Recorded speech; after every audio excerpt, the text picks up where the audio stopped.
Islam reached Ethiopia during the Prophet's own lifetime, making it one of the oldest Muslim communities in the entire world, predating the spread of Islam across most of the Arab world itself.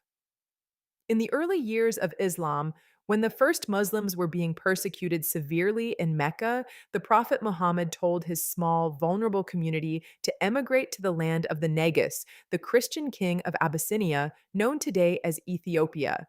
He described the Negus as a just king in whose land no one was wronged. A group of early Muslims, including some of the most prominent companions, made the journey across the Red Sea and sought his protection. The Quraysh of Mecca sent emissaries to convince the Negus to return the Muslims to them. The Negus listened to both sides and then asked the Muslims to recite something from their new religion. They recited verses from the Quran about Mary and Jesus.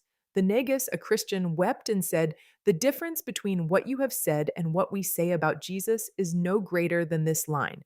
And he drew a small line on the ground. He refused to hand the Muslims over, he protected them.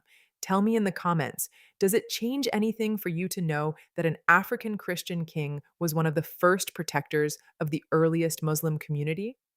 This episode, called The First Hijra, established a relationship between Islam and Ethiopia that shaped both. Today, Ethiopia has a Muslim population of approximately 35 to 40 million people, roughly a third of the country, with a history stretching back to that original refugee community 14 centuries ago.